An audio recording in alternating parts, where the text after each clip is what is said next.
जय श्री कृष्णा। मैं संध्या शर्मा श्री चैतन्य महाप्रभु की कथा में आप सभी हरि भक्तों को आमंत्रित करती हूँ। वृद्ध ब्राह्मण द्वारा गोपाल जी के मंदिर में गरीब युवक ब्राह्मण को अपनी कन्या देने का वचन देने के बाद में जब सब लोगों ने मना कर दिया तो वह युवक ब्राह्मण गोपाल जी को लेने के लिए वापस वृंदावन पहुंचा। वहाँ जाकर गोपाल जी के सामने उसने बड़ी ही करुणामय स्वर में प्रार्थना की, हे प्रभु, मेरा आप कोई नहीं, आप अकेले साक्षी हैं, आपको मेरे साथ चलना पड़ेगा। भगवान ने कहा, तुम पीछे से बजती हुई मेरी पैरों की पैंजनी की आवाज़ सुनते रहना, तुम समझ लेना मैं तुम्हारे साथ आ रहा हूँ। भक्त ने इस बात को स्वीकार किया। वह आगे आगे चलने लगा। भगवान के पैरों में बजते नूपुरों की ध्वनि उसे सुनाई दे रही थी। उसे पता रहता था भगवान मेरे पीछे पीछे आ रहे हैं। रास्ते में विविध प्रकार के भोजन बनाकर भगवान को भोग लगाता हुआ वह विद्यानगर के समीप आ गया।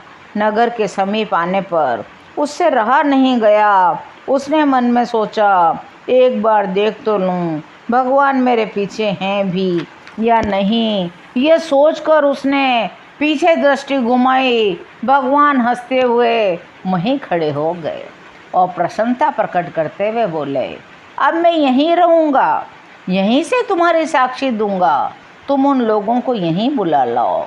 भगवान की आज्ञा पाते ही वह युवक ब्राह्मण गांव में गया। गोपाल भगवान के आने का पूरा वृतांत कह सुनाया। गांव के सभी नर नारी बालक वृद्ध युवा पुरुष भगवान के दर्शन के लिए दौड़े चले आए। भूमि में लोट लोट कर भगवान के सामने साष्टांग प्रणाम करने लगे। कोई मेवा लाया, कोई फूल लाया, कोई क्या लाया। भगवान को विभिन्न भेंटें चढ़ने लगी, उनकी पूजा होने लगी। अब भगवान से साक्षी लेने की किसमें हिम्मत हो सकती थी। ब्राह्मण के लड़के ने बड़ी ही प्रसन्नता के साथ अपनी उस छोटी बहन का विवाह उस गरीब युवक ब्राह्मण के साथ कर दिया। वह वृद्ध ब्राह्मण और युवक दोनों मिलकर सदा भगवान की सेवा पूजा में ही रहने लगे। दूर दूर तक भगवान के आने का समाचार फैल गया। नित्य प्रति हजारों आदमी गोपाल भगवान के दर्शन के लिए आने लगे। जब वो समाचार विद्यानगर के राजा को विदित हुआ तो उसने बड़ा भारी मंदिर गोपाल भगवान के लिए बनवा दिया और तभी से उन गोपाल जी का नाम साक्षी गोपाल हो गया। इस प्रकार नित्यानंद जी महाप्रभु से इस कथा को कह रहे थे। प्रभु एकटक बड़े प्रेम से इस पवित्र उपाख्यान को सुन रहे थे। प्रभु ने पूछा, फिर विद्यानगर से साक्षी गोपाल यहाँ क्यों पधारे? इस बात को हमें और सुनाओ। तब फिर नित्यानंद जी ने कहा, उस समय उड़ीसा देश में परम भागवत महाराजा पुरुषोत्तम देव राज्य करते थे। उन्होंने विद्यानगर के राजा की राजकुमारी के साथ विवाह करने की इच्छा प्रकट की। इस पर विद्यानगर के राजा ने अपनी कन्या महाराज पुरुषोत्तम को नहीं दी और अस्वीकार करते हुए कहा, मैं अपनी कन्या को मंदिर के झाड़ूदार के लिए नहीं दूंगा। इस पर क्रुद्ध होकर महाराज पुरुषोत्तम देव ने विद्यानगर पर चढ़ाई की।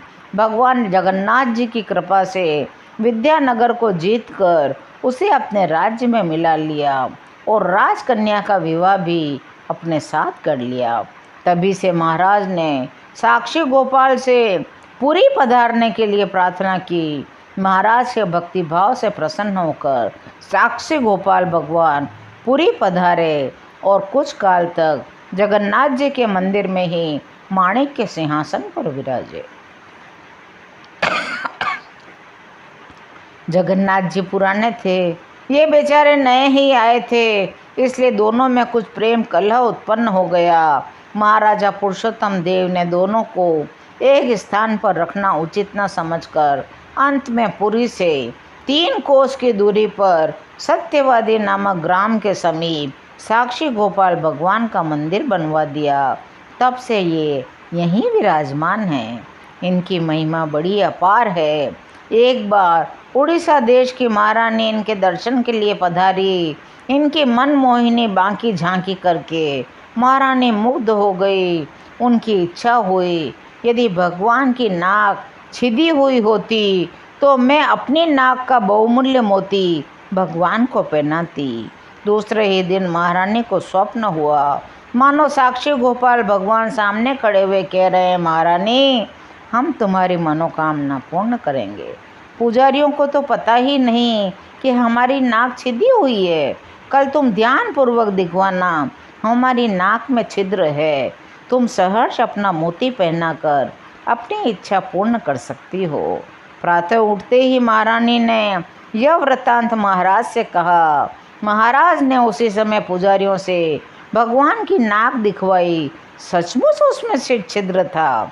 महारानी ने बड़े ही प्रेम से अपना बहुमूल्य मोती भगवान की नाक में पहनाया। इस प्रकार पूरी कथा सुनाकर नित्यानंद जी चुप हो गए। प्रभु प्रेम में गदगद हो गए। साक्षी गोपाल की मन मोहिनी मूर्ति का ध्यान करते करते वह रात्रि प्रभु ने अपने भक्तों सहित वहीं बिताई। आज की यह सुंदर कथा यहीं विश्राम लेती है। शेष कथाओं को सुनने के लिए चैनल को सब्सक्राइब करिए और मेरे साथ बड़े प्रेम से गाइए।